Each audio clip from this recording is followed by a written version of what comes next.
Chers enseignants, acteurs de la diffusion du français dans le monde qui nous regardez, connectés des quatre coins de la planète, chers professionnels, collègues, chers partenaires, bonjour à toutes et à tous et bienvenue donc dans ce BELC numérique. Le BELC, c'est le rendez-vous majeur de la formation continue des professionnels de l'éducation et de l'enseignement du français dans le monde.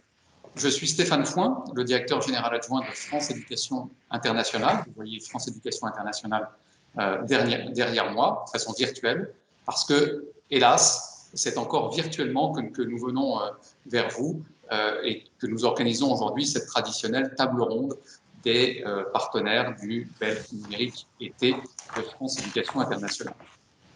Alors, ça fait maintenant 2 ans que nous ne pouvons pas nous réunir en présence à Nantes, comme c'est d'habitude l'été pour ces formations. Et évidemment, cet accueil tous ensemble dans ce lieu très bucolique l'été nous manque terriblement. Mais on espère bien pouvoir reprendre le cours normal des choses l'an prochain, et peut-être même dès cet hiver, alors pas à Nantes, mais pour des formations aussi en présence.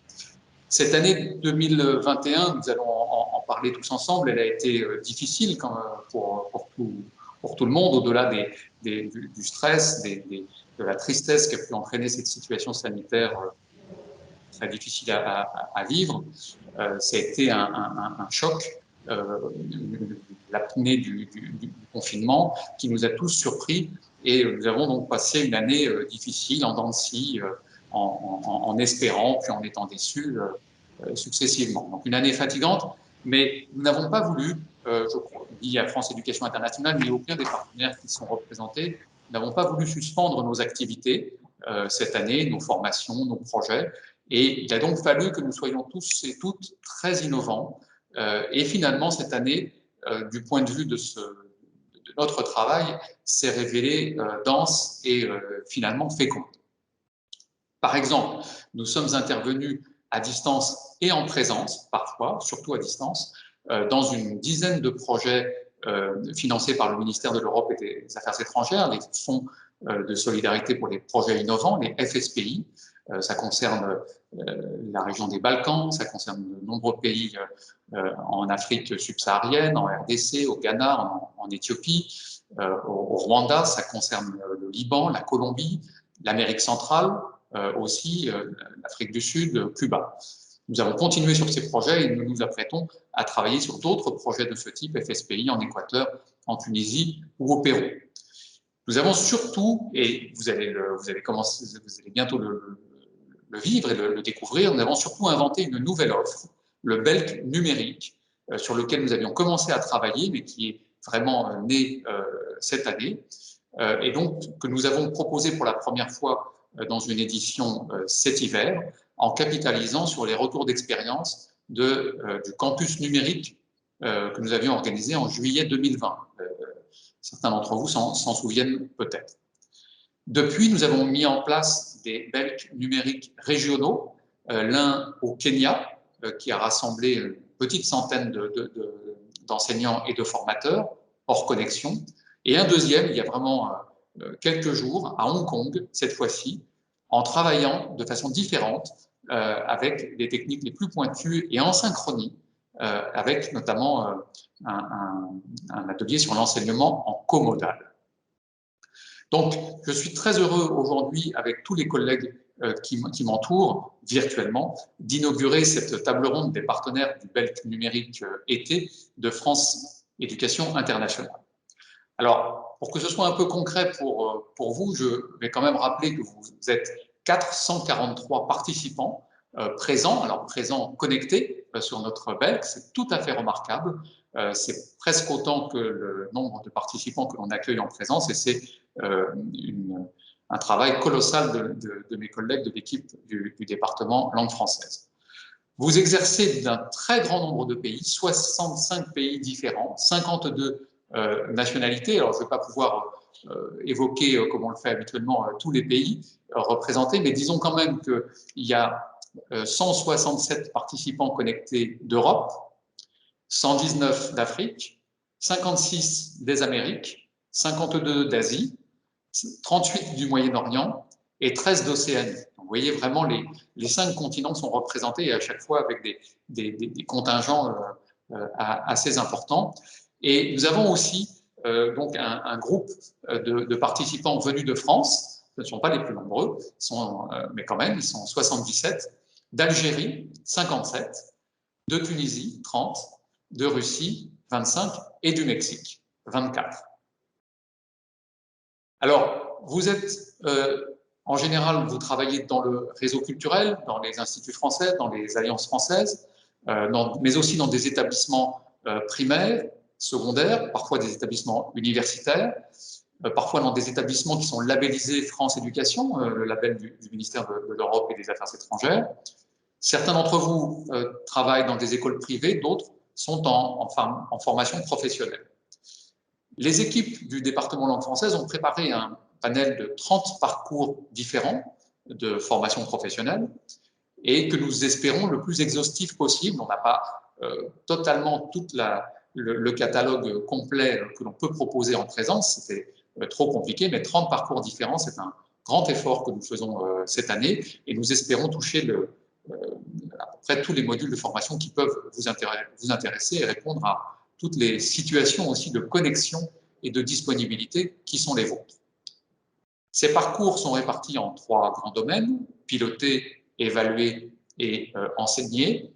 Et nous avons proposé au total 18 parcours en classe virtuelle, 8 parcours tutorés et 4 parcours hors connexion. Donc, vous voyez une grande variété de parcours selon différentes modalités.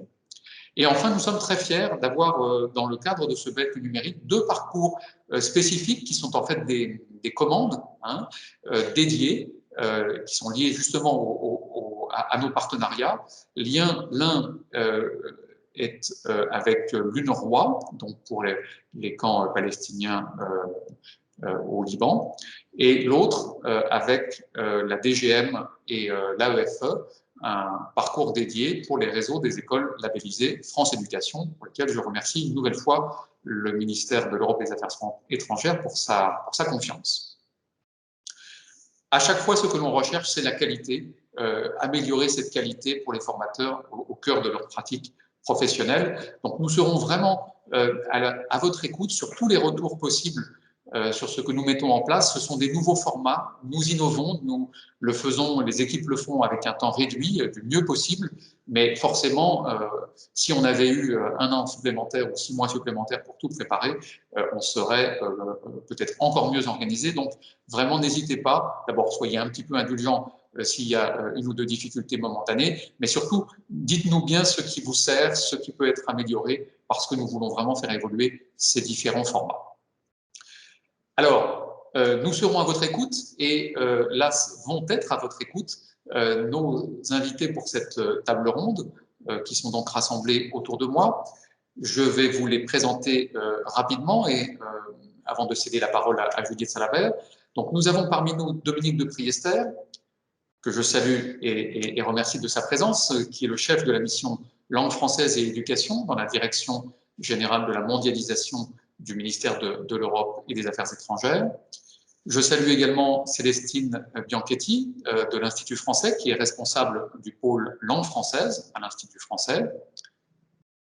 Je remercie de sa participation Jean-François Hans, qui est délégué géographique Afrique, Océan Indien, Asie et Océanie. Donc, ça concerne beaucoup des gens qui nous écoutent, pour la Fondation des Alliances de France.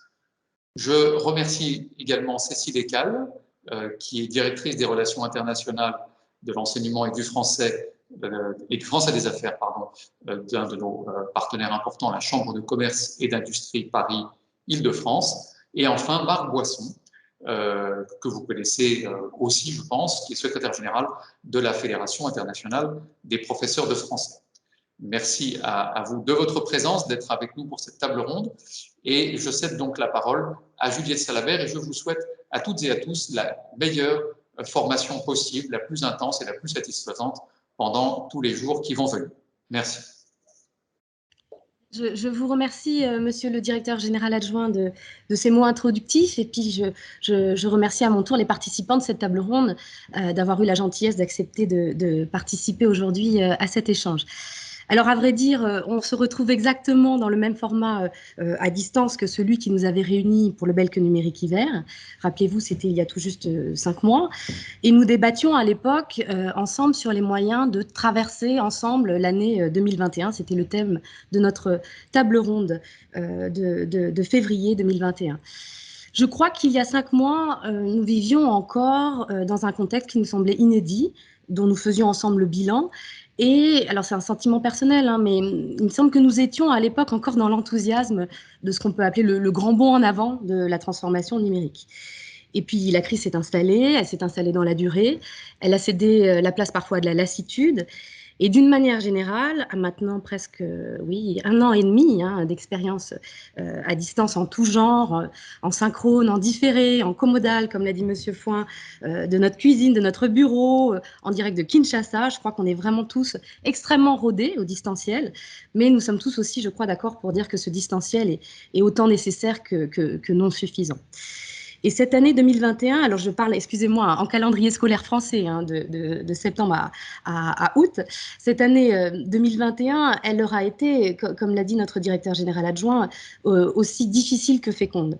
Féconde parce qu'elle a littéralement ouvert et déployé pour notre champ d'activité un horizon infini des possibles, ça personne ne peut remettre ça en question, mais elle a aussi été difficile parce qu'elle a vraiment éprouvé, on l'a vu hein, à France Éducation Internationale, l'ensemble des acteurs des métiers du français dans le monde, dans leur terrain et dans l'exercice de leurs fonctions. Pardon. Donc naturellement, l'objectif qui nous semble essentiel aujourd'hui, c'est, pour reprendre un cliché amoureux, de regarder ensemble dans la même direction, de regarder devant nous.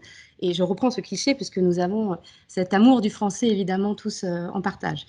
Donc c'est la raison pour laquelle nous avons intitulé cette table ronde Horizon 2022, les grands enjeux, avec pour idée de tenter collectivement peut-être de faire un pas de côté et d'essayer peut-être de mieux nous recentrer dans cet ici et maintenant qui a évolué et qui ne sera peut-être jamais plus comme avant. Alors je vous avais posé en préparation de cette table ronde 3 questions très simples qui me semblaient peut-être les plus utiles pour le public du Belk qui nous regarde. La première, c'était quel appui général dans l'exercice de ces fonctions le public du Belk peut trouver auprès de vous en termes de ressources, d'accompagnement, de soutien éventuel. Comment, pour la seconde, vos institutions ont-elles prévu d'accompagner la relance? Et puis, pour la dernière, quelles initiatives avez-vous mis en place pendant la crise Covid?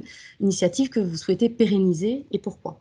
Donc, voici l'ensemble des questions très simples auxquelles j'aimerais que vous puissiez, si vous le voulez bien, apporter quelques réponses. Et c'est la raison pour laquelle je vais vous céder maintenant tout de suite la parole, alternativement, en la donnant immédiatement au premier soutien du Belk numérique été, c'est-à-dire le ministère de l'Europe et des Affaires étrangères, représenté aujourd'hui par Dominique de Priester. Dominique, je t'en prie. Oui, bonjour à toutes et à tous. Merci beaucoup de cette opportunité donc, donnée au ministère des Affaires étrangères d'intervenir dans cette table ronde qu'on appelle institutionnelle du Belk numérique 2021 été.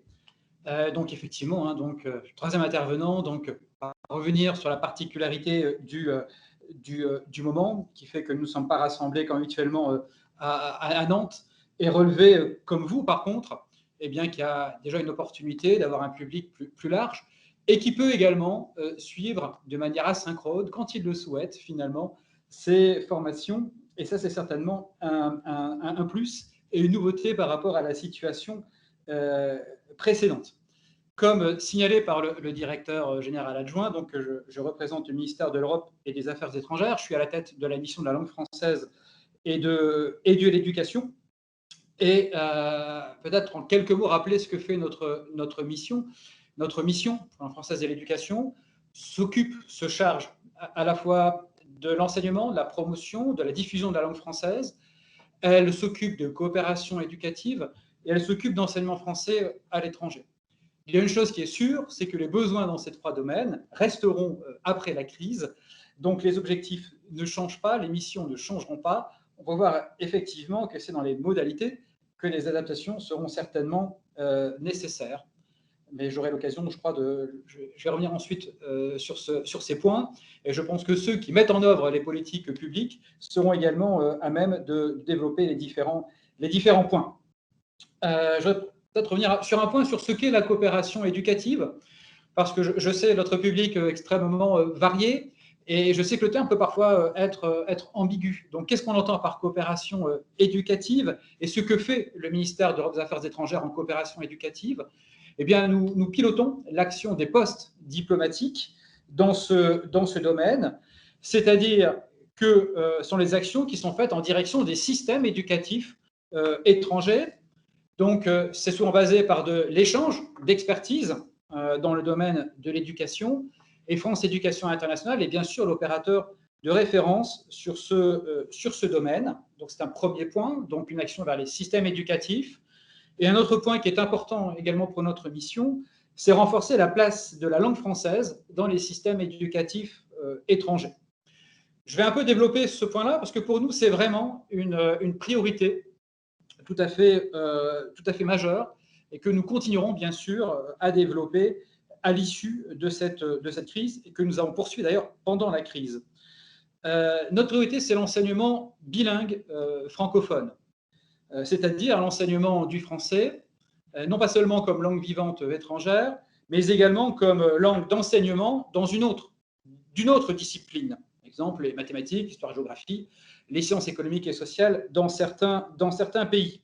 C'est un l'enseignement bilingue qui est plébiscité dans le monde, et à juste titre.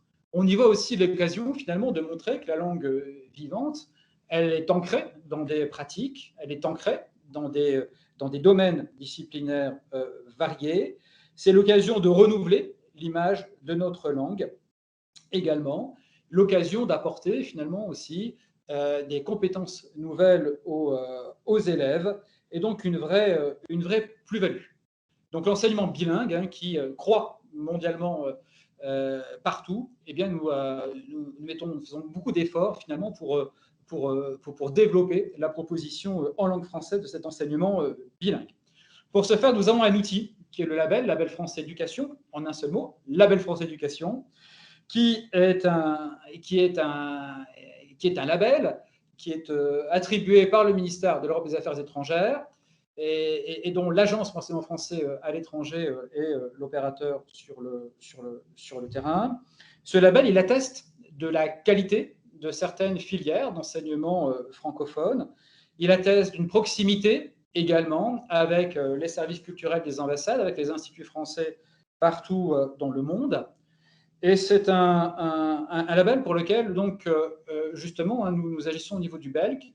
Et je voudrais saluer tous ceux qui suivent ce BELC et qui le sont au titre de leur participation, d'une manière ou d'une autre, à l'enseignement dans les filières labellisées. Label France Éducation. Sachez que le président de la République vous a fixé un objectif de développement de ces filières labellisées. Nous l'atteindrons très rapidement et c'est une bonne chose. Je viens de parler de cet objectif présidentiel parce que notre feuille de route est également inchangée. Restera donc après la crise. Nous travaillons donc sur la mise en œuvre d'un plan qui a été présenté par le président de la République en mars 2018, qui est le plan pour la langue française et le plurilinguisme. C'est un plan pour lequel tous ceux qui sont autour de la table, qu'ils soient opérateurs publics, l'Institut français Paris, le CIEP, les acteurs associatifs qui sont également là présents, représentant des fédérations, tous finalement ont à développer, ont des actions à mettre en œuvre dans le cadre de ce plan. Et je voudrais insister sur ce plan donc, qui vise à dynamiser et à augmenter la pratique du français dans le monde. C'est le plan pour la langue française et le plurilinguisme. Il faut aussi signaler finalement ce terme plurilinguisme et pourquoi nous défendons le plurilinguisme dans le monde, parce que nous pensons que le monde d'après mérite également d'être diversifié, mérite également d'offrir une diversité de langues, de moyens de communication qui sont autant de ponts entre individus, que la crise sanitaire nous a empêchés, nous a immobilisés dans nos pays. Le thème de la mobilité est un thème qui doit revenir. Si elle est empêchée physiquement, on voit bien que de manière numérique, on va pouvoir y arriver, mais que dans tous les cas, une des clés également de la meilleure compréhension entre les individus, entre les peuples et les pays, c'est bien un objectif également diplomatique, c'est la maîtrise de plusieurs langues. Donc le plurilinguisme, pour nous, est une clé extrêmement importante à renforcer, et ce sera aussi d'ailleurs un des chantiers prioritaires de la présidence française de l'Union européenne, vue du Quai d'Orsay, présidence qui aura lieu au premier semestre 2022. Donc des objectifs qui sont tout à fait maintenus, ça c'est tout à fait clair, et une vision du monde, dans tous les cas, qui nous oblige à renforcer encore l'apprentissage de la langue française pour ouvrir encore davantage de clés de lecture sur le monde et autant de communication entre individus. Puisque on tourne une page d'une phase de l'épidémie, c'est l'été, même s'il pleut à Paris, et je pense qu'il pleut peut-être à Nantes également, donc peut-être vous êtes mieux chez vous devant votre ordinateur. Pourquoi être optimiste finalement pour l'avenir et trouver des motivations encore supplémentaires pour œuvrer à l'enseignement, la promotion, la diffusion de la langue française? Eh bien, des chiffres quand même qui montrent à quel point la langue française se maintient et a des chances et qu'il faut réussir à la faire prospérer. Je vous rappelle que la France est la 5e langue qui est parlée dans le monde, avec un potentiel extrêmement important. Si on réussit le pari de l'éducation dans un certain nombre de régions, rappelez que c'est une langue qui est parlée sur tous les continents et que nous partageons cela seulement avec la langue anglaise, que le français, c'est la 2e langue vivante qui est enseignée à l'échelle du monde, après l'anglais également. Et sachez qu'on est vraiment très, très mobilisé pour la défense des langues vivantes dans les systèmes éducatifs, parce que c'est une clé pour permettre la diffusion de la langue française. Le français est la 4e langue utilisée sur Internet. Cette place se confirme. C'est aussi une langue des affaires, 3e langue des affaires. Là aussi, quand on a un public d'apprenants de français ou d'élèves de français, ne pas négliger finalement que la langue qu'ils apprennent, c'est autant d'opportunités professionnelles pour leur futur. Tout cela se confirme. Et le français reste la 2e langue de la diplomatie, voire première ex aequo, même les bons jours, on peut le dire. Rappelez également, et ça reste, et sachez qu'on a, au cours de la crise, on a vraiment veillé à soutenir ce qui fait la force également du ministère de l'Europe et des Affaires étrangères à l'étranger. C'est d'une part un réseau de services culturels dans les ambassades, un réseau d'instituts français. Ce sont des opérateurs que l'on a également soutenus fortement pendant la crise. Je pense à l'Institut français et l'AEFE, qui sont des opérateurs qui dépend du ministère des Affaires étrangères. Le CIEP, pour sa part, je sais également, est très, très fortement soutenu. Et en plus, on bénéficie également d'autres intervenants, d'autres acteurs, d'autres partenaires extrêmement précieux, puisque autour de nous avons également la Fondation, la FIPF, la Chambre de commerce, qui sont autant d'atouts, je crois, pour le monde d'après, qui étaient là. On verra que c'est une organisation qui est quelque part pilotée, orchestrée, mais qui ne serait rien sans finalement des opérateurs, une présence partout dans le monde. Et ça, on n'a aucune envie de s'en priver, sachez-le. Pour nous, en fait, le distanciel, c'est quelque chose en plus qui s'ajoute à la présence physique dans nos différents pays. Voilà pour ce cadrage un peu général du côté du ministère de l'Europe et des Affaires étrangères.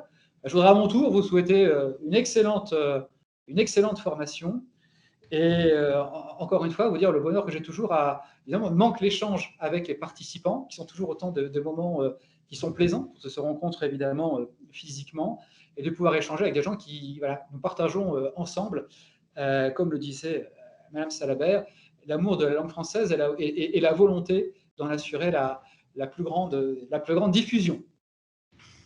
Merci beaucoup Dominique pour cet arc-en-ciel de chiffres au milieu de chiffres positifs au milieu de notre pluie parisienne. Merci également d'avoir rappelé d'une manière très claire les priorités du ministère, qui sont des priorités que nous avons effectivement tous ici en partage. L'enseignement bilingue francophone, on y travaille beaucoup à France Éducation Internationale et le plan pour la langue française et le plurilinguisme sur lequel nous avons travaillé absolument main dans la main avec l'Institut français. Sans lequel effectivement nos actions n'auraient pas beaucoup de sens. Et c'est donc tout naturellement que je cède la parole à Célestine Bianchetti. Merci beaucoup Juliette. Bonjour, bonjour à tous, bonjour à tous les participants.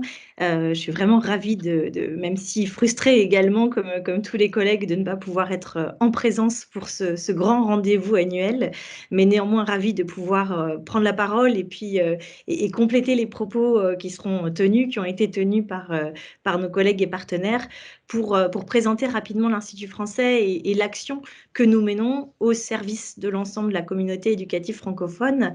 Une action que l'on veut opérationnelle et concrète pour servir les priorités qui ont été décrites précédemment et accompagner de la manière la plus efficace possible l'enseignement-apprentissage du et en français dans le monde. Alors, les questions introductives, je trouve, nous aident beaucoup, Juliette, et je vais les reprendre, hein, ce que tu nous proposais d'aborder tout à l'heure, pour essayer d'expliquer en quoi l'Institut français peut être au service de l'ensemble des participants qui nous écoutent aujourd'hui. Tout d'abord, l'Institut français, c'est une boîte à outils, une boîte à outils qui veut être performante et opérationnelle. Et nous proposons pour cela et nous mettons en œuvre des outils, des dispositifs pour faciliter, pour accompagner l'enseignement-apprentissage, avec un accent fort depuis des années sur la dimension numérique, de par ce potentiel, de par la possibilité que nous avons de l'offrir à l'ensemble de nos interlocuteurs. Et c'est vrai que récemment, ça a pris un sens tout particulier, puisque ce sont des outils qui ont été exploités très largement, qui se sont développés. Alors, on a des outils qui existent depuis longtemps et que nos collègues dans le monde connaissent très bien. Je les citerai juste pour mémoire, mais nous avons évidemment cette médiathèque Culture Tech qui est à disposition de l'ensemble des apprenants de français, qui est accessible par le biais des instituts français, des alliances françaises dans le monde, et qui bien souvent est mise à disposition des établissements scolaires et qui permet d'offrir un environnement culturel francophone d'apprentissage. C'est essentiel que de pouvoir avoir accès à des contenus en français, des contenus francophones pendant le temps de son apprentissage. C'est le cas aussi d'un autre outil qui est relativement connu, qui est IF Cinéma. IF Cinéma, qui est donc une plateforme pour accéder à des films, des documentaires et un ensemble d'œuvres cinématographiques qui récemment et à la faveur de la crise, si je peux m'exprimer ainsi, a été proposé en VOD, c'est-à-dire qu'avant, on pouvait accéder à IF Cinéma dans le cadre de sa classe. Aujourd'hui, on peut aussi y accéder de manière individuelle pour faciliter des enseignements qui ne sont plus forcément groupés, mais qui sont suivis à distance. Et puis aussi des outils qui sont proposés aux enseignants directement et non plus à leur public. Et pour ne pas faire l'étalage de l'ensemble des outils, je vais simplement citer IF Prof. J'y reviendrai tout à l'heure parce que c'est un outil qui fait vraiment sens et qui a pris une dimension particulière ces 2 dernières années. IF Prof qui est bien évidemment à disposition de l'ensemble des participants, comme l'ensemble des enseignants, des coordinateurs pédagogiques, des encadrants dans le monde qui sont professionnels de l'éducation francophone et qui permettent de se former, de s'informer, d'échanger et de collectivement construire l'éducation francophone de demain.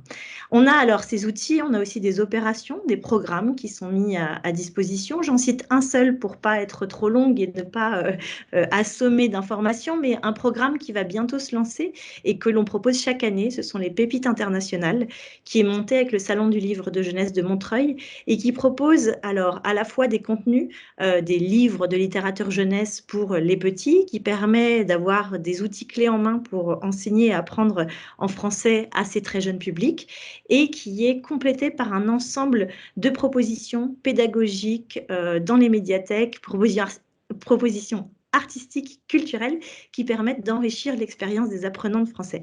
Puisque ce que l'on souhaite avant tout, c'est donner les outils à l'ensemble des enseignants pour que l'enseignement soit de qualité et puis qu'il soit motivant, qu'il soit ludique pour les petits et qu'on ait envie d'aller toujours plus loin avec la langue française.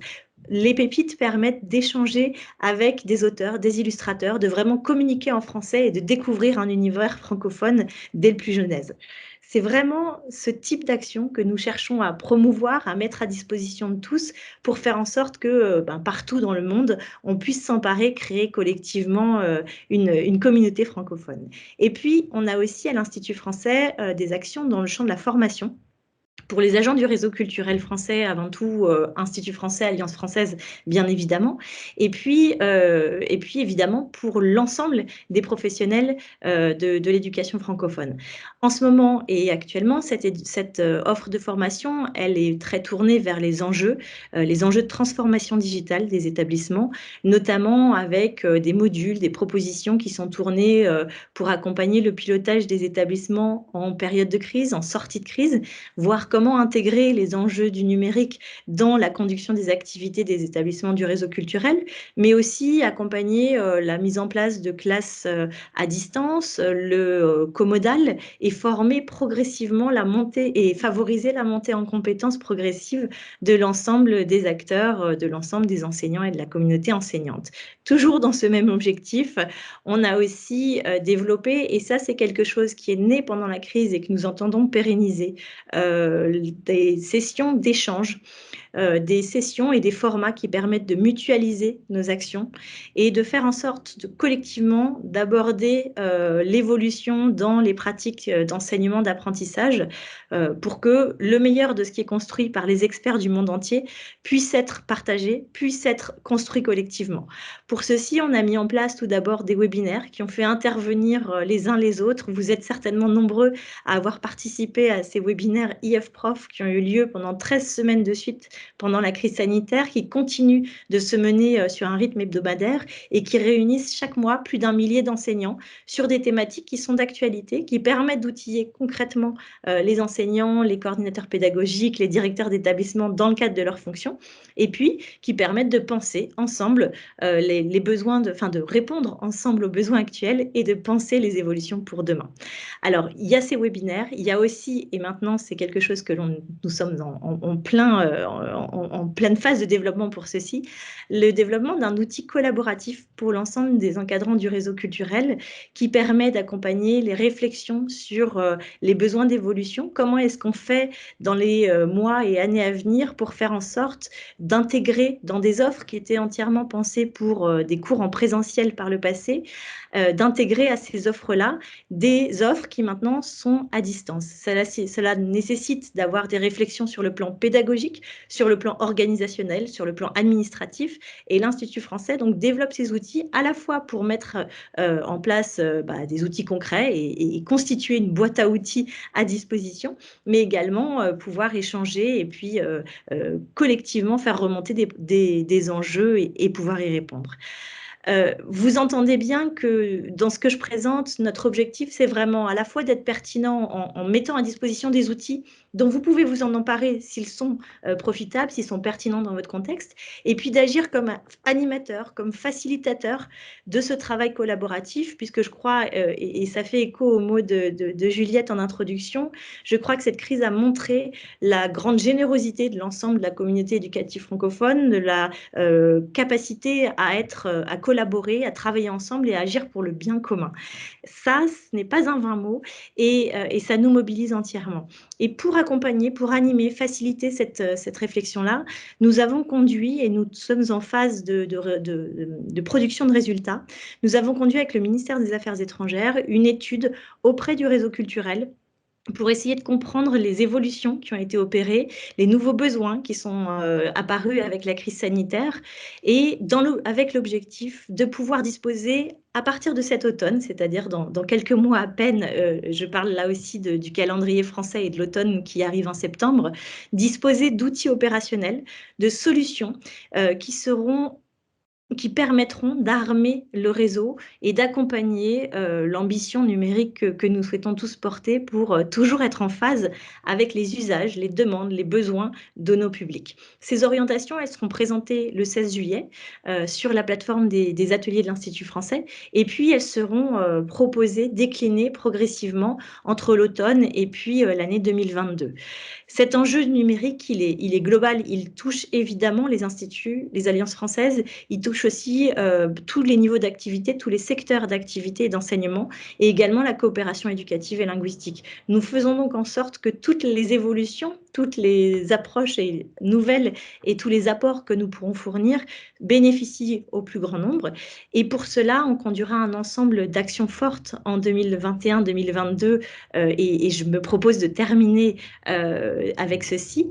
Tout d'abord, un appui méthodologique, un apport d'expertise, de financement aussi, puisqu'il faut toujours pouvoir accompagner financièrement des souhaits d'évolution pour développer de nouveaux formats d'enseignement-apprentissage, nouveaux formats proposés pour l'enseignement du français. On a parlé tout à l'heure du comodal, il y a des nouvelles expériences aussi, des publics qui ont développé des usages numériques, y compris dans les secteurs culturels, artistiques. Il s'agit maintenant d'offrir des parcours vraiment intégrés à ces apprenants qui leur permettent d'avoir la même expérience quand ils font cours à distance que lorsqu'ils sont dans un établissement où ils vont avoir une médiathèque, où ils vont avoir une offre culturelle, et de travailler sur l'articulation entre les offres à distance et les offres en présentiel.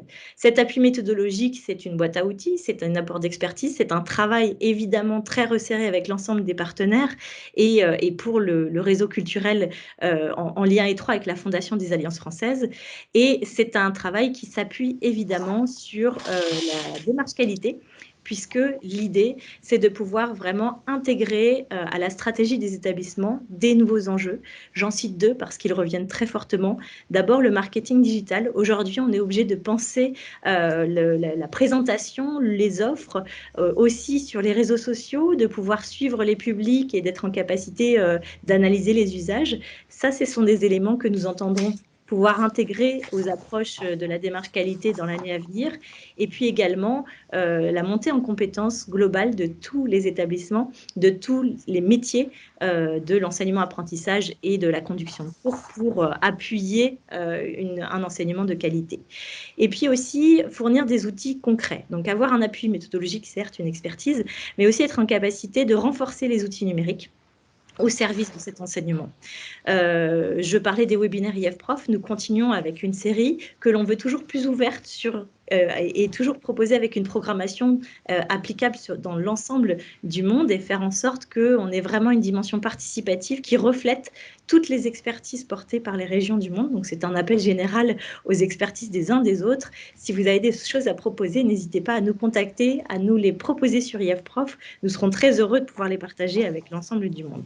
Et puis, essayer aussi sur nos outils d'être toujours plus en phase, que ce soit sur Culture Tech, sur IF Cinéma, dont je parlais il y a un instant, sur IF-Prof également, et faire en sorte que les parcours soient facilités, que des nouvelles fonctionnalités soient proposées. Et c'est le cas avec IF-Prof. Tout récemment, on a lancé un outil de webinaire qui permet d'avoir des webinaires mondiaux, mais aussi des webinaires qui sont organisés par des animateurs pays directement. Et puis, et je termine avec ça, c'est aussi poursuivre l'effort de promotion qui a été souligné par Dominique de Priester tout à l'heure, de promotion pour le français aux côtés des autres langues, et d'apporter toujours un discours ouvert, un discours qui donne envie de français. Nous avons proposé pendant cette année la campagne « Jusqu'où irez-vous avec la langue française plus loin » sur l'ensemble des réseaux sociaux. Nous allons continuer de proposer cette campagne, de décliner et de faire en sorte que tous ensemble, nous ayons la capacité et les outils pour donner envie d'aller vers le français. Je m'arrête là parce que sinon je pourrais parler encore pendant des heures et étaler des propositions, mais j'espère avoir donné un appui de ce qu'on faisait, à la fois en termes d'outils concrets, d'appui méthodologique et pratique, et puis de formation, puisque les uns les autres sont fondamentaux et vont ensemble et de pair. Merci beaucoup une fois encore et très bon Belk à tous. Merci Célestine. Alors moi j'écoute avec un intérêt certain tes propos, Culture Tech, IF Cinéma, IF Prof. Il y a un peu plus de 10 ans, quand moi j'avais pour tâche, fantastique d'ailleurs, la création d'une alliance française avec des moyens très récents, je peux vous dire que ces outils-là, on en entendait déjà parler et on s'en emparait avec avidité. Je regarde Jean-François Hans aussi d'une manière complice puisque on travaillait à la même époque et on râlait justement de ne pas pas avoir de version en chinois des films qu'on pouvait montrer dans notre ciné-club, justement pour créer nos premiers événements culturels. Donc effectivement, Monsieur Font aussi, je vois que vous souriez aussi, vous avez aussi connu ces directions d'alliance et ces nécessités pour les directeurs et pour les enseignants d'être des couteaux suisses. Donc de voir cette boîte à outils s'enrichir vraiment, ça nous fait un plaisir fou et on mesure vraiment le chemin parcouru depuis une dizaine d'années. On a vraiment l'impression qu'on s'arme effectivement d'outils de plus en plus compétents et puis de plus en plus exigeants, puisque corollairement, il faut accompagner le réseau sur cette appropriation des nouveaux outils et cette montée en compétences. Mais l'agilité, c'est, je crois, un bien partagé dans ce réseau culturel et évidemment, au niveau de la Fondation et du boulevard Raspail, c'est un mot qu'on le connaît très bien, n'est-ce pas, Jean-François ? Absolument, merci infiniment Juliette, encore une fois, merci de votre invitation, je suis ravi d'être à nouveau à vos côtés pour ce bel que l'été et je vais véritablement m'inscrire dans la continuité de ce qui vient d'être dit par Juliette, car la crise que nous avons traversée et qui hélas est loin d'être terminée, le réseau des Alliances françaises est encore fortement impacté dans un certain nombre de pays et je pense entre autres à la zone Asie. Nous a amené à vouloir être encore plus efficace dans le recensement des initiatives prises par le réseau et par les partenaires. Alors, nous avons ainsi renforcé notre service communication pour être sûr de n'oublier rien et personne, et nous avons choisi de partager avec l'ensemble du réseau culturel et donc avec le public du BELC toutes les initiatives qui sont les nôtres. Alors, nous avons multiplié le nombre de publications, nous avons créé de nouvelles revues de presse qui sont à votre disposition et qui vont vous proposer chaque mois des articles qui vont être de plus en plus en lien avec la situation, avec la crise dans un grand nombre de pays. Il y aura même des flash infos qui, chaque mois, pour ne rien oublier, recense toutes les initiatives de nos partenaires et du réseau dans ce sens, c'est-à-dire il s'agit de webinaires, et notamment les webinaires organisés par l'Institut français, mais aussi des conseils et des retours d'expérience du réseau. Le réseau parle d'une zone géographique à l'autre. Nous avons coutume de dire que l'Amérique latine s'adresse à l'Asie, tandis que l'Asie s'adresse à l'Afrique. C'est le chemin qui ne s'interrompt jamais entre les alliances françaises. Nous avons aussi décidé que le fil d'alliance, notre périodique historique, deviendrait axé sur les initiatives pendant la crise. Et il a notamment rendu compte de tout ce qui s'est passé en ligne dans le domaine culturel. Il faut prendre conscience que des moments privilégiés comme la francophonie ou la fête de la musique ont été, dans beaucoup de cas, des initiatives en ligne. D'autres choses aussi sont nées. Depuis quelque temps, le réseau d'Amérique latine nous propose un défi interalliance. C'est un produit tout à fait nouveau. C'est un défi culturel, un quiz culturel qui est né de cette volonté pendant la crise de se parler d'un réseau à l'autre grâce à ces nouveaux outils numériques. C'est tout à fait nouveau. Nous avons aussi voulu privilégier les journées et les semaines dites spéciales. Nous les recensons et nous en rendons compte à tous.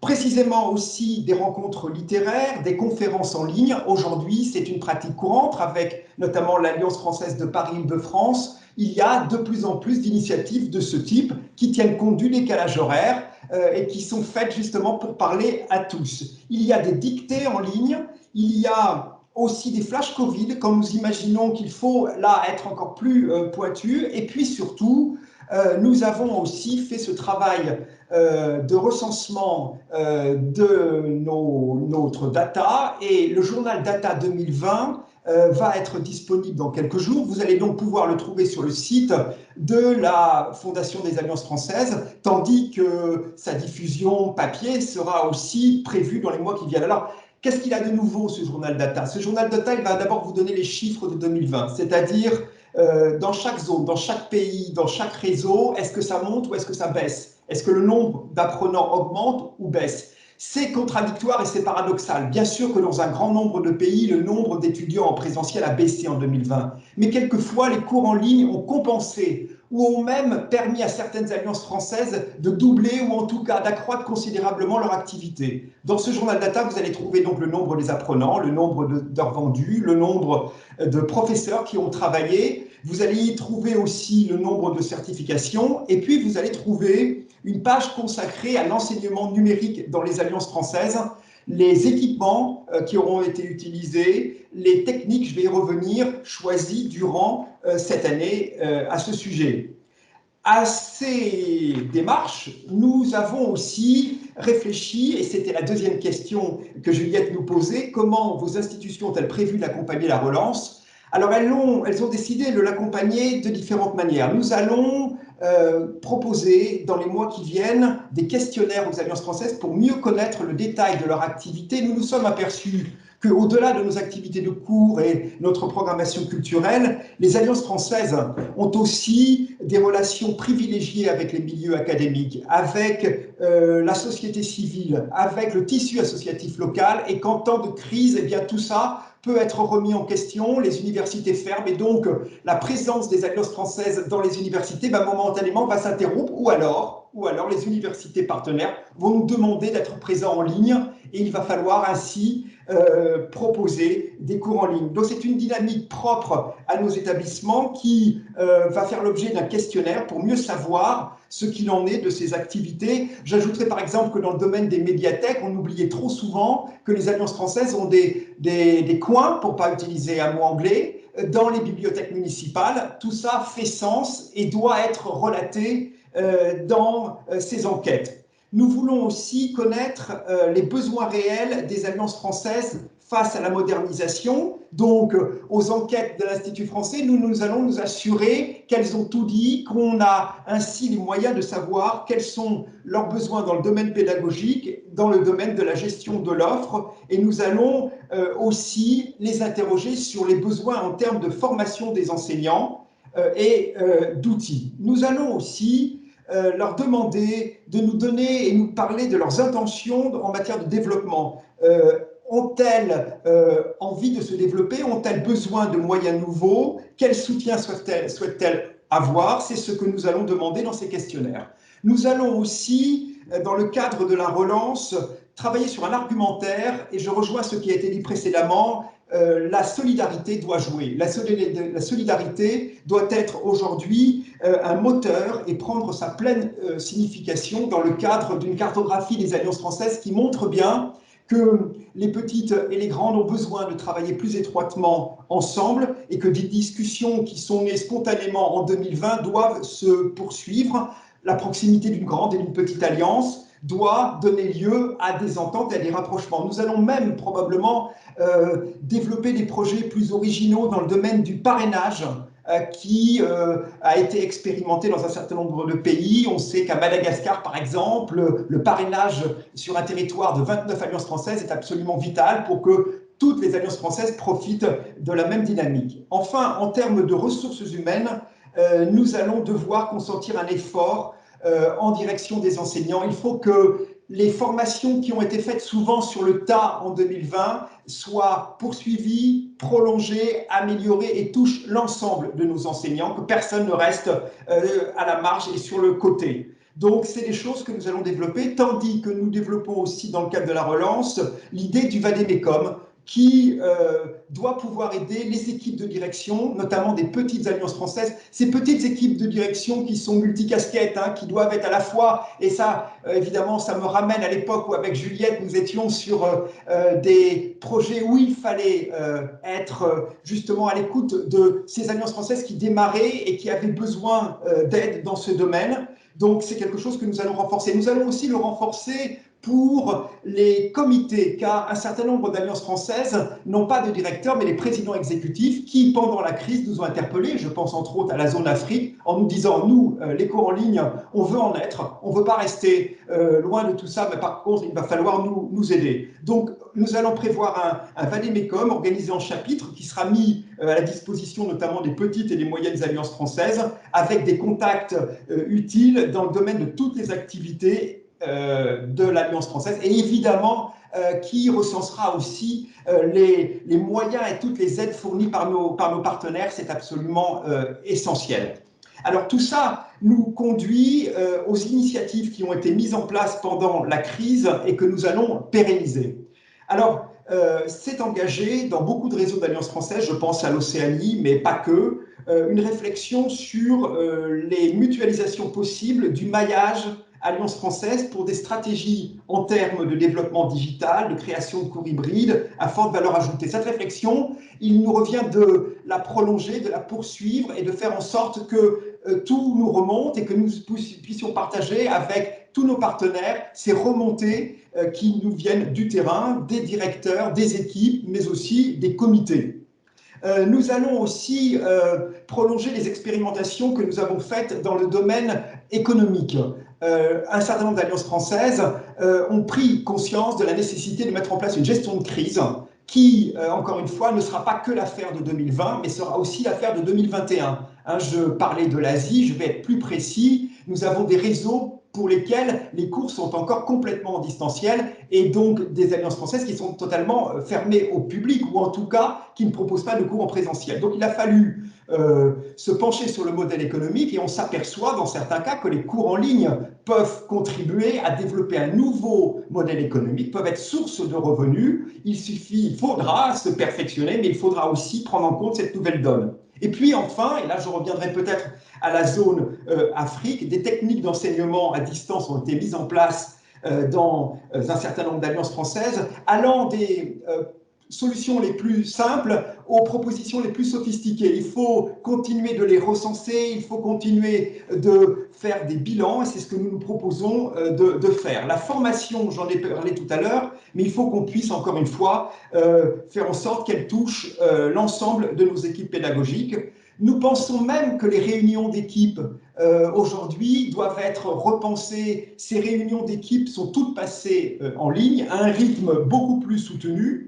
La gestion de crise requérant une communication constante et un accompagnement plus rapproché. Donc ça, ce sont des choses que nous voulons pérenniser, accompagner et modéliser. Enfin, il faudra bien sûr continuer de s'appuyer sur les propositions de nos partenaires qui offrent ateliers, webinaires. Célestine l'a rappelé, et il faut que toutes les alliances françaises aient accès à ces ressources. Donc voilà l'ambition du réseau Alliance française pour 2021 et je vous remercie de votre attention. Merci beaucoup Jean-François Hand pour ces nouvelles absolument réjouissantes aussi. Tu parles de nouvelles donnes, donc on reste dans l'expression française bien sûr, mais effectivement les cartes ont changé. Moi j'entends avec plaisir qu'on parle de plus en plus d'échanges multilatéral, le réseau parle au réseau, les réseaux entre les alliances se parlent, le réseau Institut, le réseau Alliance française aussi, et on s'échange des outils et des bonnes pratiques plus que jamais. De notre côté, nous, on évolue aussi, je dirais à Paris, puisque, alors pour faire plaisir à la CCIP, on ne fait pas du FAUST, mais on fait de l'encadrement sur objectifs spécifiques. On doit de plus en plus nous-mêmes accompagner sur ces nouvelles thématiques. Tu parlais, Célestine, de marketing digital, toutes les équipes, pour qu'elles puissent s'insérer, je retiens cette expression, Jean-François aussi, de plus en plus dans la société civile et dans le tissu local. Ça, c'est effectivement l'enjeu majeur, il me semble, d'une bonne relance, en tout cas d'une relance réussie. Et donc, effectivement, je me retourne avec plaisir vers Cécile Eccal, puisque c'est un peu votre domaine, vous aussi, ces objectifs spécifiques et puis l'interaction professionnelle avec le tissu local. De votre côté, à la CCIP, Cécile Eccal, quels sont votre plan d'attaque, quels sont vos chantiers prioritaires pour l'année qui s'ouvre? Bonjour à tous, merci Juliette. Et d'abord, toutes mes excuses parce que je vois que ma caméra me lâche. Donc, vous avez un noir, il y a le blanc à la radio et il y a le noir en vidéo. Donc, pardon, mais à un moment donné, elle reviendra. J'espère que vous m'entendez bien en tout cas. On vous entend, on vous entend. Donc, le Français des Affaires qui fait partie de la Chambre des commerces Paris-Île-de-France agit effectivement depuis 1958 pour la promotion et la diffusion du français professionnel aux côtés des opérateurs et de différents acteurs de la francophonie dans le monde, dont tous les intervenants qui viennent de parler juste avant moi. Notre conviction, c'est que les langues sont des outils économiques et donc constituent des atouts professionnels. Et du coup, nous, ce qui nous semble important, c'est de soutenir l'usage de la langue française, notamment pour contribuer à la croissance économique et au développement de l'emploi. Donc, nous, on souhaite accompagner et appuyer les participants du BELC dans la mise en place d'offres de cours de français professionnels. Donc, c'est dans ce cadre que nous agissons. Donc, on a on est peut-être en phase de relance et on espère qu'on est maintenant en phase de relance, mais on a, comme tout le monde, depuis 18 mois, connu des petits trous d'air et puis on n'est pas sûr qu'on ait fini de traverser cette crise sanitaire. Et notre ambition, c'est vraiment de maintenir nos missions auprès de vous, les enseignants, et aussi de tous les acteurs qui sont là pour développer la francophonie économique. Donc, je rappelle que parmi nos missions, nous avons celle d'évaluer et de certifier, puisqu'on évalue le niveau de français à travers des tests depuis 1998. Et surtout, on certifie les diplômes de français professionnels qui valident des parcours de formation. Donc, on a commencé avec des diplômes de français professionnels dans les affaires, bien sûr, puisqu'on est chambre de commerce. Mais aussi, maintenant, on essaie de favoriser l'usage du français dans les organisations internationales avec notre diplôme de français des relations internationales qui a été créé à la demande de l'OIF et du ministère de l'Europe et des Affaires étrangères. Nous avons lancé la fin de l'année dernière le diplôme français de la santé, fort opportunément. Et maintenant, tous nos diplômes sont passés sur ordinateur, ce qui est une nouveauté depuis le début de l'année 2021. Et nous mettons en ligne des formations gratuites pour les examinateurs de nos centres de formation agréés. L'autre mission importante pour nous, c'est de former les formateurs partout dans le monde pour l'enseignement du français professionnel, que ce soit en présentiel ou en distanciel. Et quand on dit distanciel, je pense effectivement à la base IFOS, développée avec l'Institut français dans le cadre de BELC régionaux et donc en partenariat avec France Éducation Internationale. Donc là, nos nouveautés sont des formations hybrides, qui soient asynchrones, synchrones, avec des modules en autonomie et des classes virtuelles. Nous avons aussi, au moment de la crise, lancé des mardis du français des affaires qui réunissaient, alors pas des milliers de personnes, mais plutôt autour des centaines de participants et qui sont toujours disponibles. Et puis, d'ici à début 2022, nous aurons un dispositif de formation qui sera 100% en ligne. Enfin, nous mettons à disposition des ressources pédagogiques qui ont été développées avec TV5 Monde, RFI et puis des startups de l'EdTech. Alors, pendant toute cette année qui vient de passer, nous avons évidemment pris quelques initiatives que nous entendons pérenniser, parce que pour nous, ça a été comme pour tout le monde, cette Covid, un accélérateur de la digitalisation, mais aussi un merveilleux révélateur de l'importance de l'humain et du partage entre humains. Donc, parmi les initiatives que nous avons prises, je voudrais citer d'abord pour des acteurs qui sont un peu en amont, c'est-à-dire ceux qui sont chargés de la promotion du français professionnel. Nous avons lancé en 2021 les clés du français professionnel en partenariat avec l'Institut français. Et nous accompagnons l'Institut français dans 5 pays en tant que pilote, avant de le généraliser. En aval, pour nos candidats, nous accompagnons les étudiants et les candidats au diplôme de français professionnel avec des tutoriels officiels en ligne qui permettent de s'entraîner dans des conditions d'examen. J'insiste sur le officiel parce que c'est par opposition aux sites non autorisés qui ont des contenus non vérifiés contre lesquels nous bataillons régulièrement.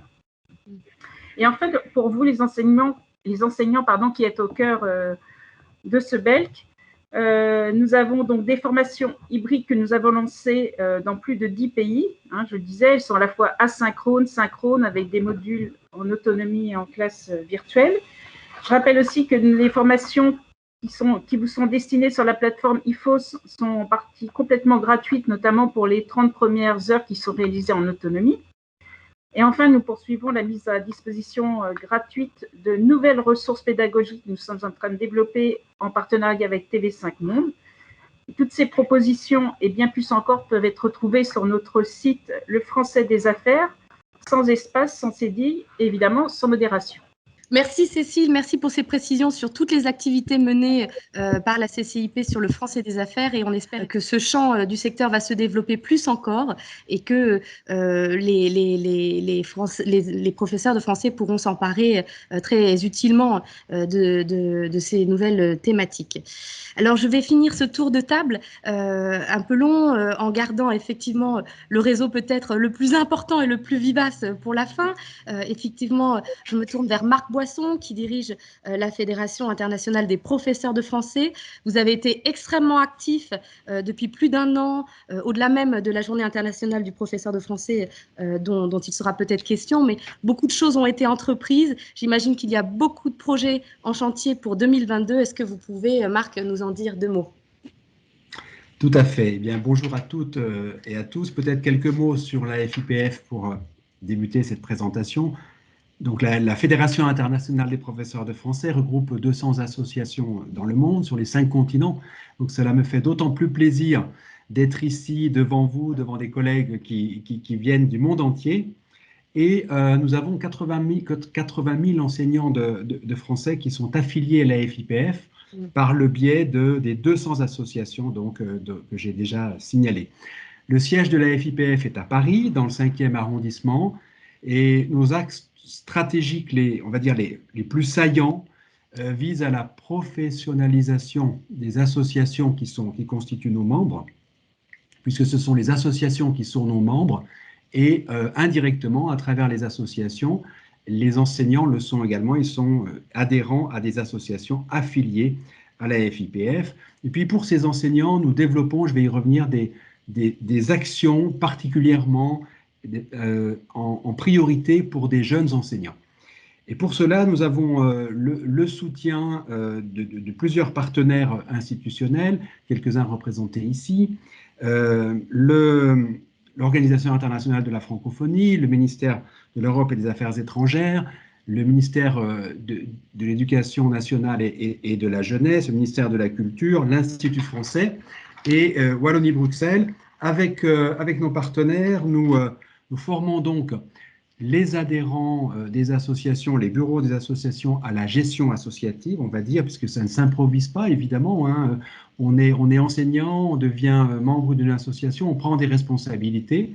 Il y a des techniques qu'il faut apprendre. Donc, la FIPF, depuis quelques années, s'est spécialisée, on va dire, sur ces formations, sachant que beaucoup d'autres institutions sont capables, et parmi les plus importants sont représentés ici également, sont capables de réaliser des formations pédagogiques que nous ne réalisons plus, que nos partenaires réalisent avec nous.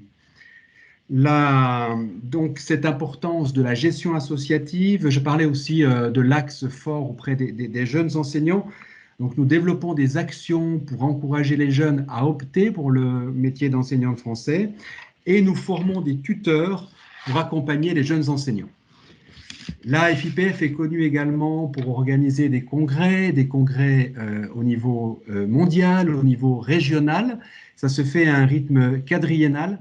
En ce qui concerne les formations régionales, ça sera peut-être un peu long, mais je ferai vite. Vous citez nos commissions. C'est important de savoir que entre les associations et la FIPF et le siège de la FIPF, il y a des commissions régionales sur les 5 continents, la Commission pour l'Amérique du Nord, la Commission pour l'Amérique latine et la Caraïbe, la Commission pour l'Europe de l'Ouest, la Commission pour l'Europe centrale et orientale, l'Association des professeurs de français d'Afrique et de l'océan Indien, la Commission pour le monde arabe, qui est en charge avec nous du Congrès mondial dont je vais reparler, qui va avoir lieu dans très peu de temps, et enfin, pour les commissions régionales, la Commission pour l'Asie et le Pacifique. Nous avons 8 commissions, il en manque une, la dernière est thématique. C'est une commission sur le français, langue maternelle. Donc, le congrès mondial qui a lieu tous les 4 ans, comme les congrès régionaux, le prochain aura lieu dans très peu de temps, puisque se déroule en même temps que le stage belge, hein, du 9 au 14 juillet, et il sera également complètement virtuel cette année, évidemment, pour des raisons bien connues et dont on a déjà beaucoup parlé. Il sera entièrement en ligne. La FIPF coordonne un événement qui a déjà été mentionné par les collègues qui ont pris la parole, qui est important, qui est la Journée internationale des professeurs de français. Et nous célébrons cette année la 3e édition de cette célébration de la Journée internationale des professeurs de français. Alors, pour les enseignants de français, l'adhésion à une association et la possibilité d'avoir accès à des services que j'ai déjà mentionnés et à d'autres, je parlerai de certains encore plus loin dans la présentation. C'est également évidemment l'opportunité pour les enseignants d'appartenir à un grand réseau que j'ai présentés. Pour les directeurs d'établissements culturels, l'Alliance française, l'Institut français, le fait de favoriser l'adhésion des enseignants à une association affiliée à la FIPF peut contribuer aux actions de professionnalisation que les instituts français, que les alliances françaises mènent à l'égard de ces enseignants. Et bien sûr, les attachés de coopération sont des interlocuteurs importants pour les associations des professeurs de français. Dans chaque pays, nous savons que leurs relations sont très étroites. Quels sont les outils, dispositifs de la FIPF à disposition de l'ensemble du public du BELC? Eh bien, pour commencer, peut-être pour connaître la FIPF et ses associations, le module éponyme de FEI+, qui était CIEP+, il y a peu de temps, qui est en accès totalement libre. Également, je voudrais vous parler de la carte avantage pour les professeurs de français, la carte internationale des professeurs de français. Nous avons lancé en septembre de l'année dernière, que vous pouvez retrouver sur le site carteprof.org. Et puis, les offres qui sont directement accessibles sur le site de la FIPF. Donc, le site de la FIPF, c'est fipf.org. Je signale en passant que vous trouverez un autre site qui s'appelle fipf.info sur Internet. Ce site fipf.info est plutôt une carte de visite. On va dire que la plateforme de la FIPF, c'est fipf.org. Donc, sur fipf.org, vous trouvez deux outils qui sont tout à fait récents, qui ont été lancés à l'occasion de la dernière fête de la francophonie le 20 mars. Pour commencer, la boîte à outils pédagogique, qui est en accès totalement libre, pour retrouver les ressources qui étaient celles de francparler.org, site bien connu. La bibliothèque, en second lieu, la bibliothèque numérique de la FIPF. Ça, c'est un projet qui nous tient vraiment à cœur, c'est un projet important. Tout le monde peut y avoir accès avec la carte internationale des professeurs de français. Cette bibliothèque numérique, donc accessible sur fipf.org également, contient les numéros de 50 années de la revue, de l'unique revue des professeurs de français dans le monde, qui est Le Français dans le monde, comme vous le savez. Cette bibliothèque numérique qui va encore s'enrichir contient déjà également les revues recherche et application, les actes des congrès de la FIPF et d'autres ressources. En ce qui concerne la question de l'après-pandémie, bon, on espère déjà qu'il y aura un après, bien évidemment, mais on peut quand même être optimiste et penser qu'un jour, la pandémie sera derrière nous et partout dans le monde. Donc, cette après-pandémie, c'est précisément le sujet de la 3e édition de la Journée internationale des professeurs de français. Les collègues qui sont là le savent bien parce qu'ils participent au comité international d'organisation. Cette journée internationale aura un illustre parrainage cette année, celui du romancier et écrivain de théâtre Éric Emmanuel Schmitt. Et la thématique est donc Covid-19 et après, avec les questions suivantes: quelles nouvelles perspectives, quels éléments essentiels resteront, marqueront l'avenir, comment les relations humaines seront-elles reconstruites?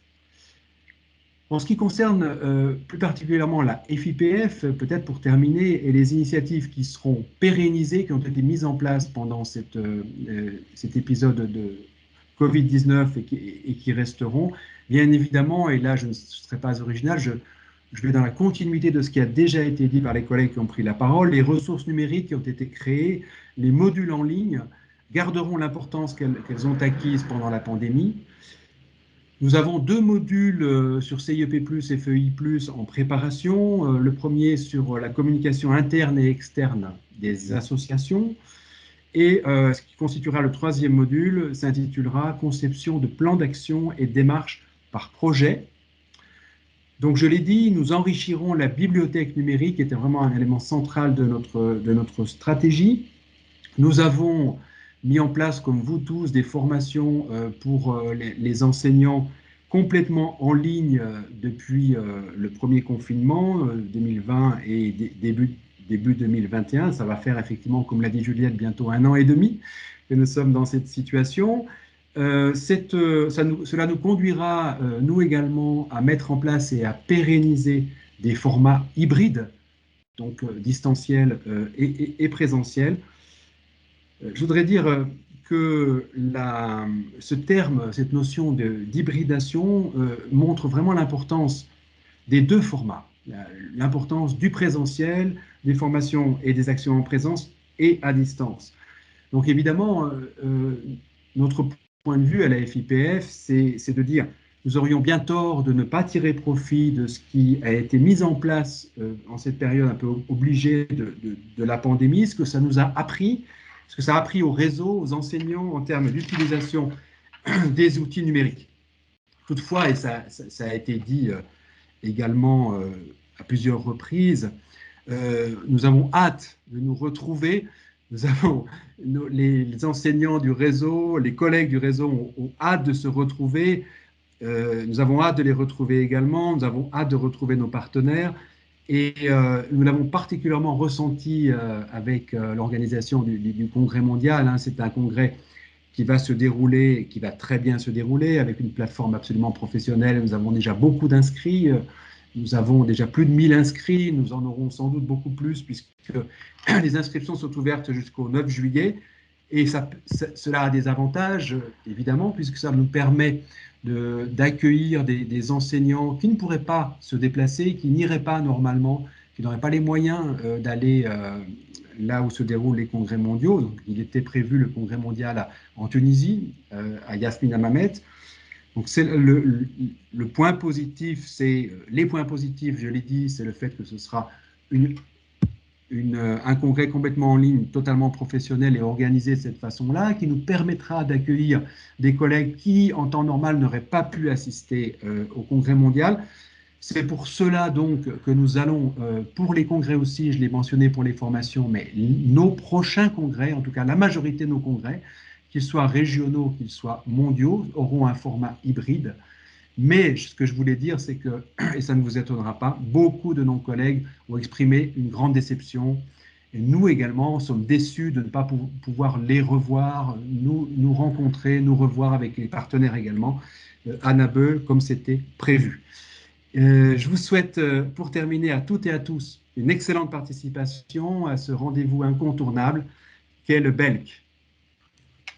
Merci beaucoup Marc et merci pour l'annonce de toutes ces innovations. Là encore, la FIPF a été extrêmement productive, elle est extrêmement vivace, c'est un réseau vibrant. Merci pour tout ce que vous faites, également pour les enseignants de français dans le monde. Alors nous aussi, effectivement, on a hâte de vous revoir. Alors moi, personnellement, chers partenaires, j'aimerais pouvoir faire des tables rondes avec vous en présence et non plus à distance. J'espère que c'est la dernière.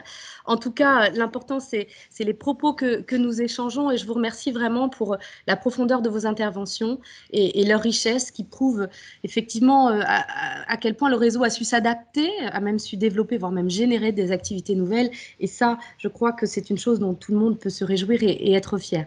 Nous sommes véritablement, on le voit bien, dans une phase de réinvention et vos réflexions nous aident tous à réfléchir à ce qu'on propose, à qui on le propose, pourquoi, comment. Voilà, c'est les bonnes questions qu'il faut se poser maintenant et réfléchir sur la façon dont nous allons tous bâtir les nouvelles formes d'intervention. C'est quelque chose que nous devons faire collégialement et je crois que c'est ce que nous sommes en train de faire. Donc je vous remercie pour votre engagement sans faille auprès des professionnels des métiers du français dans le monde qui vous écoutent, qui vous regardent. Et nous vous souhaitons à tous, cher public du BELC, que nous espérons revoir en présence très bientôt. Nous vous souhaitons à tous un excellent BELC numérique et un excellent été. Bon courage à vous et à très bientôt en France, tous ensemble. Merci. Merci à tous. Merci. Merci beaucoup. Merci.